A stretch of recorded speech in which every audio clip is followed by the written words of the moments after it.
He invaded my home. Meet the press host, Kristen Welker, presses Trump on firing FBI director. Can anyone blame him? Really? They invaded his home. They went through his wife's drawers and looked at her underwear and stuff, and went through his son's room and stuff like that for something that every single president has done, which is taking classified materials to their homes, to their offices, their libraries, and nothing has happened to them. But because he's Trump, they came after him. So of course he has every right to feel how he feels, and he has every right to fire the man behind it. So we're gonna play the clip. We're gonna talk about it. But before we get started, go ahead and hit that like button. Share this out so we can get this information out there. Subscribe if you're not already a subscriber, and hit that alarm bell so you know when I'm putting out new stuff. Also, check out my link tree in the description. It has a link to my Patreon. That's where I talk about things that I can't talk about here. There's also a link to my Instagram and my X account, so follow me there as well.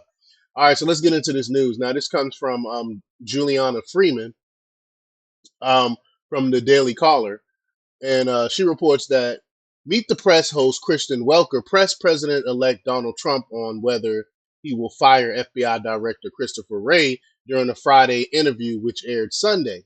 Trump nominated Kash Patel, which I think is a great pick, to serve as the director of the Federal Bureau of Investigation on November 30th, despite the fact that Wray, who the president-elect appointed during his first term, has yet to end his appointment, noting that the NBC News host asked Trump whether he plans uh, to fire Wray. So let's just get to the clip here. Here we go. Are you going to fire the current FBI director, Christopher Wray, who you appointed? Well, I can't say I'm thrilled with him. He invaded my home. I'm suing the country over it. He invaded Mar-a-Lago. I'm very unhappy with the things he's done. And crime is at an all-time high. Migrants are pouring into the country that are from prisons and from mental institutions, as we've discussed. I can't say I'm thrilled. I don't want to be Joe Biden and give you an answer and then do the exact opposite. We're going to talk about so that. I'm not going to do that. What I'm going to say is I certainly cannot be happy with him. You take a look at what's happened. And then when I was shot in the ear, he said, "Oh, maybe it was shrapnel." Where's the shrapnel coming from? Is it coming from heaven? I don't think so. So, Right? we need somebody to straighten. I have a lot of. Yeah, he straight disregarded Trump getting shot. You know what I'm saying? Like he has every right to fire this man. Why wouldn't he do it? Is the question. Respect for the FBI, but the FBI's respect has gone way down over the last number of years. Don't you have to fire him in order to make room for Kash Patel if he is in fact confirmed? Well, I mean, it would sort of seem pretty obvious that if Cash gets in, he's going to be taking somebody's place, right? And somebody is the man that you're talking about. Facts. I mean, common sense. Um, on August 8th, 2022, the FBI raided Trump's Florida estate over the alleged mishandling of classified documents in a case since dismissed over the legality of special counsel Jack Smith's appointment. And even though I've covered that, they have really had no justification to have a special counsel because Congress never went and voted on a special counsel. No one appointed this guy. He just went in and decided to do this, which is crazy. But Trump said, "I'm very unhappy with the things he's done, and crime is at an all-time high," which is true. Migrants are pouring into the country that are from prisons and mental institutions, as we've discussed, the incoming president told Welker.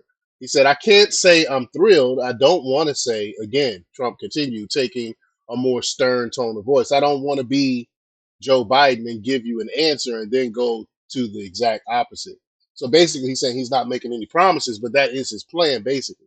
Well, Trump was referencing President Joe Biden's December 1st pardoning of his son, Hunter, after repeatedly claiming he would never do it. Welker tried interjecting as Trump spoke undeterred, telling her again how dissatisfied he was with Wray's conduct.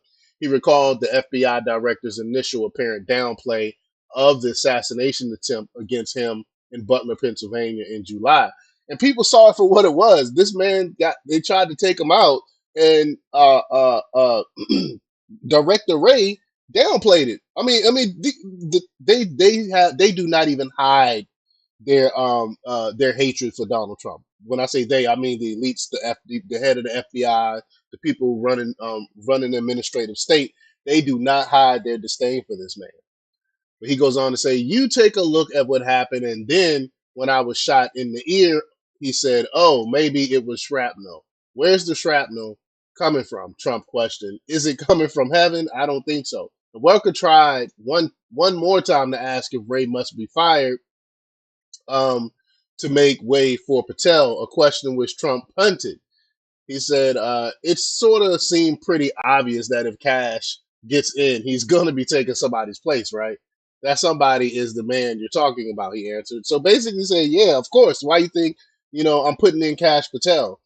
But they try to get him in these gotcha moments, and it's not working because he just speaks how he feels, and he's honest about how he feels, and he stands by. He's about his business. He stands on what he says. So they'll never get him in these gotcha moments because he's always going to tell you how he feels at that moment, which is refreshing, especially when it comes to politicians. And we and we after seeing Kamala Harris and her inauthenticity when it comes to interviews and stuff like that, it's very refreshing to see Trump sitting down with basically the adversary and having these conversations. But like I said, he has every right. He has every right to fire Christopher Wray for what he did to him and his family. But y'all, let me know what y'all think about this. Leave your comments down below. Like, share, and subscribe, and check out jjthepsychotherapist.com for the latest in news. Until next time, peace.